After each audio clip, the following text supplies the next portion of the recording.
필요하지 않는 세상이 되지 않을까, 이런 걱정도 되어져요. 그러다 보면 사람이 필요 없으면 직장을 잃는 사람들이 많잖아요.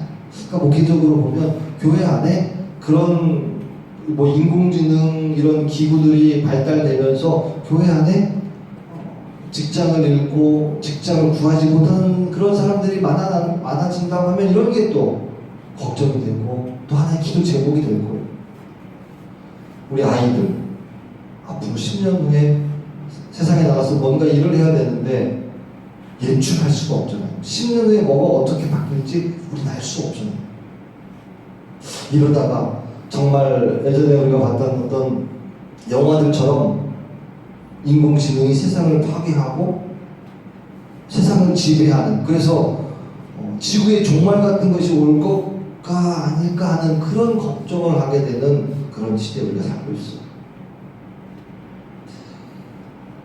이렇게 발달되고 발전하고 수없이 많은 것들이 나오고 있는데 우리는 옛날 이야기 같은 이런 성경을 읽으면서 도대체 이런 세상에서 내가 어떻게 살 수 있을까? 혹시 여러분들 이런 두려움과 걱정 해보신 적 있으신가요? 저는 조금씩 있어요.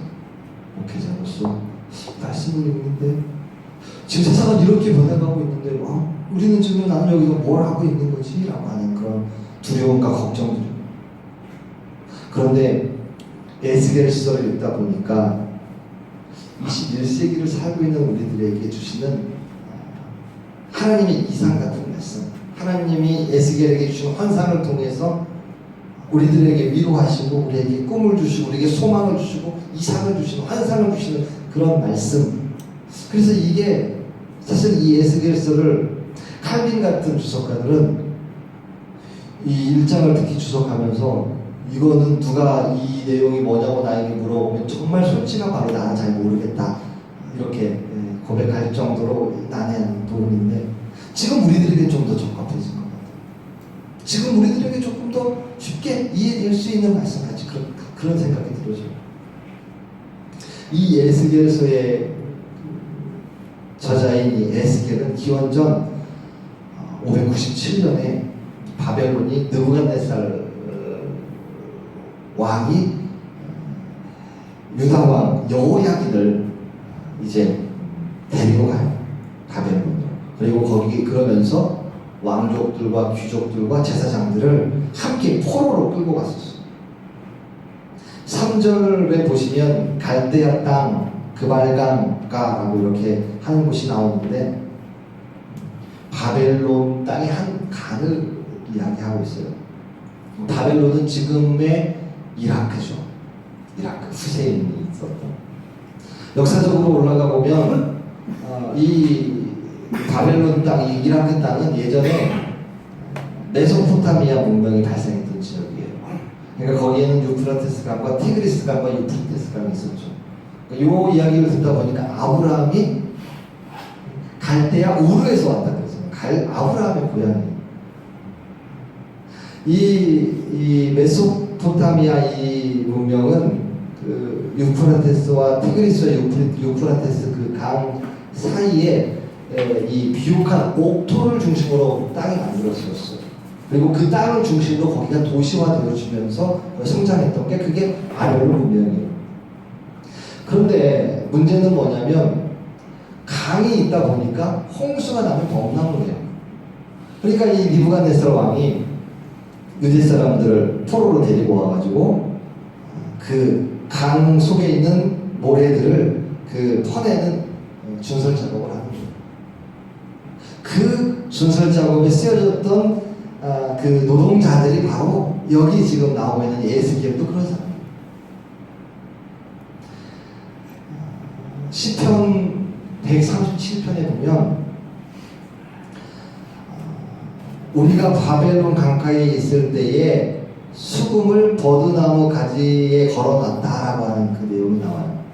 그 바벨론 강가에서 일을 하고 그 바벨론 사람들을 조롱하는, 우리를 위해서 노래를 한번 불러봐 막 이런 식으로 조롱하는 그 내용이 나오는데 그 배경이 바로 이 느부갓네살 왕이 유대 백성을 데려다가 이 강가에 땅 흙을 퍼내는, 모래를 퍼내는 그런 작업을 하고 있는 그런 상황이라고 하는 거예요.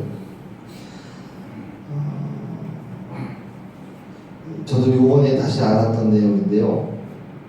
그 자메이카 여성 4인조 그룹인 보니엠이라고 하는 그룹이 있는데, 이 친구들이 이 10편 137편을 가지고 노래를 만들었어요. 그 노래 내용이 뭐냐면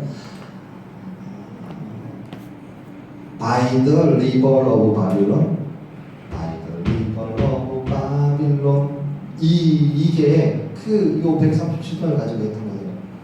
그 어떤 우리 한국 그 개그맨이 다들 입을 깨고 밥 먹고 이거를 했었던 게, 그때 그게 By the river of Babylon we sat down there, we when we remember지요. 그러니까 시온에 있을 때에 그 기억했던 거, 옷을 가지고 내가 울고 있다, 우리가 울고 있다라고 하는 바벨론 강가에서, 이게 그 가사잖아요. 에스겔도 포로로 끌려가서 작업하고 있었어요. 에스겔은 그 포로로 끌려가서 거기서 일을 하면서 내가 누구냐, 자신이 누구냐라고 하는 것을 고민하는 거예요. 그러다가 나는 부시의 아들 제사장 에스겔이다, 요걸 기다려. 나는 제사장이다. 내가 누군가를 깨닫는 것은 내 힘든 상황과 어려운 처지 속에서 그것을 극복해낼 수 있는 힘을 얻는 데 도움이 되어줘요. 에스겔은 그 힘든 일을 하면서도 나는 제사장이야. 그 제사장 옷, 에봇을 입고 그 제사장의 옷을 입은 채로 일을 하는 것. 나는 제사장이기 때문에. 제사장 옷 입고 일하려면 얼마나 불편했을 거예요. 그럼에도 불구하고 에스겔은 내가 누구냐, 나는 제사장이다, 하나님의 일을 한 제사장이라는 그 마음을 가지고 일을 하기 시작합니다. 하나님은 에스겔을 선지자로 부르시면서 두루마리를 주셔요. 그리고 에스겔에게 두루마리를 먹으라 그래요. 집에 가서 문을 닫고 있어라 그래요. 혼자 있어라 그래요. 가서 말하지도 말고 390일 동안 밀과 보리와 콩과 팥과 조와 귀리를 가져다가 음식을 만들되 인분에 불을 피워서 음식을 해 먹어라. 390일 동안 더러운 음식이라도 먹으라는 거예요. 머리털과 수염을 깎아서 그것을 태워서 백성들에게 알게 하라 그래요. 심지어 24장에 보니까 아내가 죽었는데 슬퍼하지 말고, 울거나 눈물을 흘리지 말고 조용히 탄식하며 수건으로 머리를 덮고 발에 신을 신고 입술을 가리우지 말고 사람이 포기하는 식물을 먹지 말라라고 이렇게 말씀합니다. 불편하고 힘들어도 내가 하나님의 사람임을 잊지 말고 하나님의 사람임을 알고 있어라. 이것이 에스겔에게 하나님께서 주시는 말씀이었어요. 알파고와 이세돌이 바둑 대국을 하잖아요. 1대 4로 패했죠. 1승 4패. 우리가 그 장면을 보면서 우리가 참 여러 가지 많이 생각했었어요. 앞으로 정말 인간이 기계에 못 미치는 건가? 기계가 인간을 뛰어넘는 세상이 온 건가? 그래서 여러분도 왓슨이라고 하는 의사를 아시죠? 인공지능 의사. 사람이 진료를 하는 게 아니라 인공지능 그 왓슨이라고 하는 그 의사가 사람의 몸에 무슨 데이터를 가지고 무슨 질병이 있으면, 암이 있으면 그 암이 어떤 암인지, 그리고 그 치료가 어떤 건지가 사람 진짜 의사, 수년 동안 공부했던 의사들보다 훨씬 더 정확하다. 차를 운전하고 가야 되는데 했는데 지금 벌써 인공지능 차가 그죠? 주차를 다 해주잖아요. 확 들어가고. 그러면서 우리 사람들은 도대체 뭐를 해야 되지? 그렇게 낙심할지도 모르겠어요. 무인 자동차가 생긴다고 하는데 여기 수많은 드라이버들을 어떻게 해야 될지, 드론이 택배로 날라준다고 하는데 이 택배 기사들은 어떻게, 아저씨들은 어떻게 해야 될지, 이런 걱정이 오는데, 그런 걱정들 앞에서 하나님이 에스겔에게 했던 말이죠. 에스겔도 땅을 파는 모래를 파내는 주설 작업을 하는 그 상황 속에서 너는 하나님의 사람이다. 너 이걸 잊지 말아라. 하나님께서 에스겔을 통해서 그걸 말씀하시는 거예요. 너는 하나님의 사람이다. 그래서 하나님께서 에스겔을 부를 때마다 인자야, 인자야 라고 부르고 계셔요. 솔제니친의 이반 데니 소비치하루라는 책이 있어요. 이반 데니 소비치는 시베리아 수용소에서 생활하는 사람이에요. 그때 솔제니친 앞에 있었는데, 이 이반 데니 소비치는 돌을 다루는 그런 사람입니다. 근데 이 이반 데니 소비치가 항상 동료들에게 하는 말이 뭐냐면, 여러분과 저는 조류한 인간입니다. 우리가 아무리 배고프다고 밥을 하나 혀로 이렇게 핥아먹는 그런 일은 하지 않았으면 좋겠어요. 우리가 밥을 하나 먹겠다고 그 혀로 핥는 순간 간수들은 우리를 조롱할 겁니다. 간수들이 빵을 던져줄 때 우리가 하나 더 먹겠다고 싸우지 맙시다. 우리가 그 싸우는 순간 간수들은 우리를 사람이 아닌 짐승으로 보여주는 겁니다. 절대 그래서는 안 된다는 거예요. 우리가 사람임을, 인간임을, 존엄한 존재임을 한시도 잊지 말고 살자, 이거예요. 그것이 우리를 살릴 거고 회복시킬 거라는 거예요. 우리가 존엄한 존재라는 거, 내가 누구냐, 하나님의 자녀다라고 하는 거, 여러분 이건 어려울 때, 힘들 때, 아플 때 비로소 발견하게 될 줄을 믿으시기 원합니다. 나는 누구냐? 나는 하나님의 자녀입니다. 나는 하나님께 택함받은 거룩한 백성이고, 우리는 오늘 그리스도의 빛을 받아 세상을 빛을 전하는 빛의 자녀라. 이것을 확실하게 깨닫는 저와 여러분 될 수 있기를 주님의 이름으로 축원합니다. 에스겔이 하나님의 거룩한 제자라고 하는 것, 거룩한 선지자라고 하는 것, 그걸 본인이 확실하게 깨달았을 때 여러분 하늘이 열리는 거예요. 환상이 보여주기 시작하는 거예요. 이상이 보여주기 시작하는 거예요. 하나님의 말씀이 들려주기 시작하는 거예요. 에스겔을 통해서 바벨론 포로로 끌려가 있던 이스라엘 백성들이 우리는 하나님의 자녀입니다 라고 하는 이 자기 정체성을 가지게 될 때 이 이스라엘 백성들의 변화가 일어나기 시작하는 거예요. 세 가지를 볼 수 있는데, 그 중에 하나가 이스라엘 백성들이 이제 우상을 버리기 시작하는 거예요.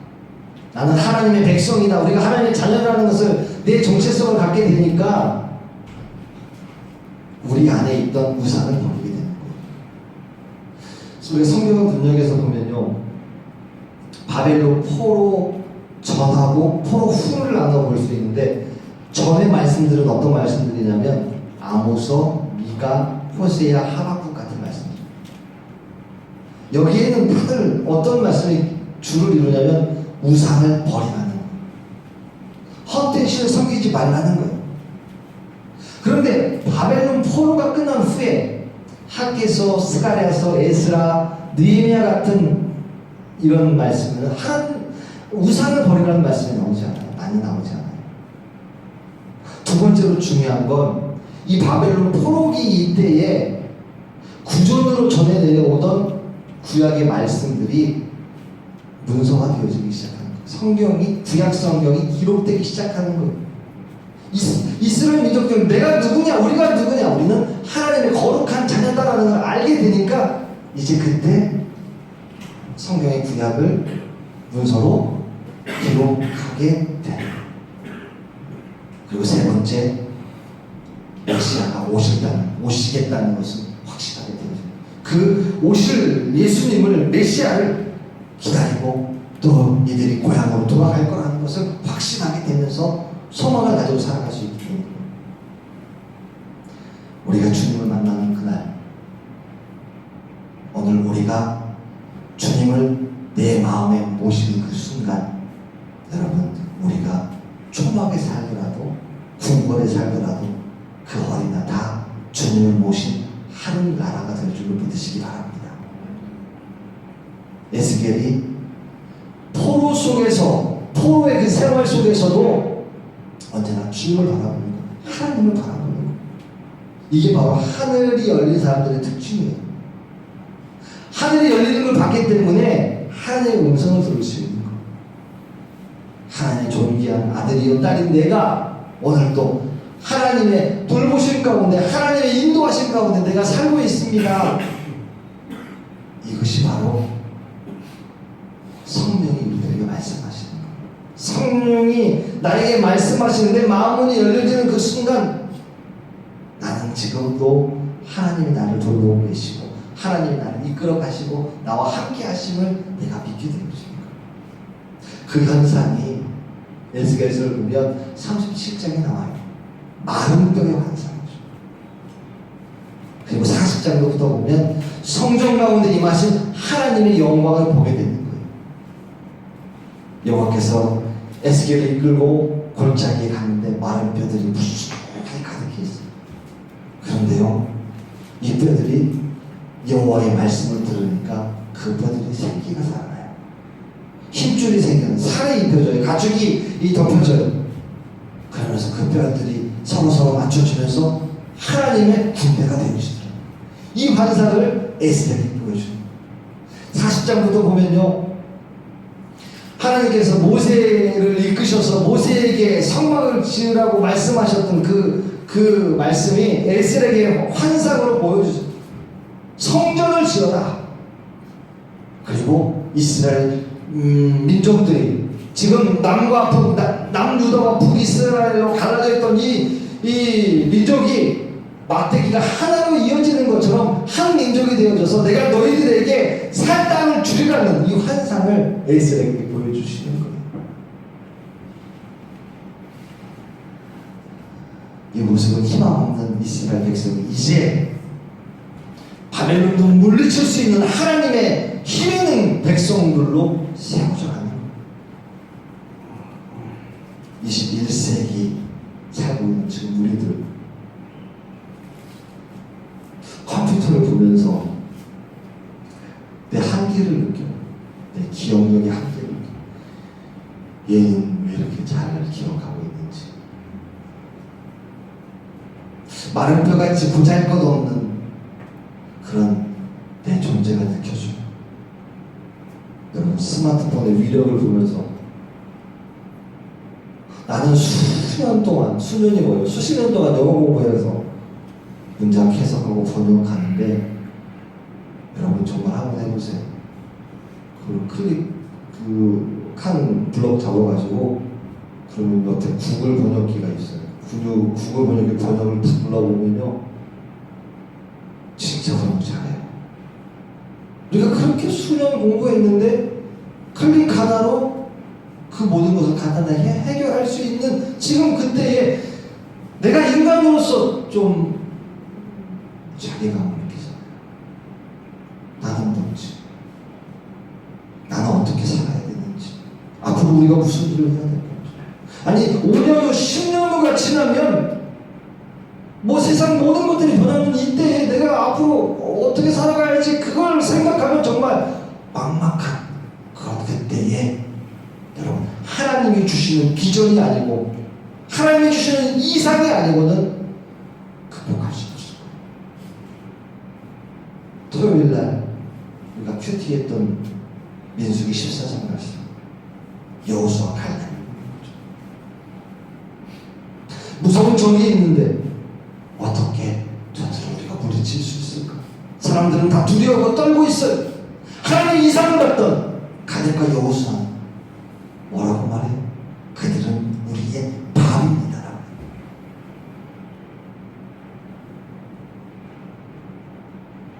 하나님이 주시는 비전과 이상을 가지고 살아가는 사람들은, 여러분 5년 후 10년 후 세상이 변화되고 뭔가 예측할 수 없는 그런 일들이 벌어진다 하더라도 여러분 그것에 두려워하는 것이 아니고 그것은 우리의 밥입니다고 라고 외치면서 나아갈 수 있는 그런 힘과 용기를 가진 사람들을 줄 믿습니다. 사랑하는 성도 여러분, 마른 뼈가 살아나고 하나님의 성전에 하나님의 영광이 다시 임할 줄로 믿으시기 원합니다. 여러분은 사랑받는 자녀고요, 하나님의 택함받은 거룩한 백성이고 빛의 자녀임을 기억할 수 있기 원합니다. 하늘이 열리고 주님의 음성을 듣고 주님의 비전과 이상을 보며 희망과 소망을 가지고 살아갈 수 있는 저와 여러분 될 수 있기를 주님의 이름으로 축원합니다. 좋으신 하나님, 저희들 세상이 변하고 세상이 발전하고 발달하면서 우리가 그 속도를 따라가지 못해서 어떻게 해야 되나, 무엇을 해야 되나 걱정하고 염려할 때 나는 하나님의 자녀입니다를 외치면서 하나님 주시는 이상과 비전과 환상과 꿈을 가질 수 있는 저희들 되게 하여 주시옵소서. 하나님이 주시는 성전 안에 보여주신 하나님의 영광, 하나님의 그 임재하시는 그 영광을 통해서 저는 우리들 변화되고 새로워지고 소망과 꿈과 이상과 환상을 보며 하나님이 우리들에게 말씀하시는 것을 누릴 수 있는 저희들 되게 하여 주시옵소서. 감사드리며 사랑 많으신 예수님 이름으로 기도드렸사옵나이다.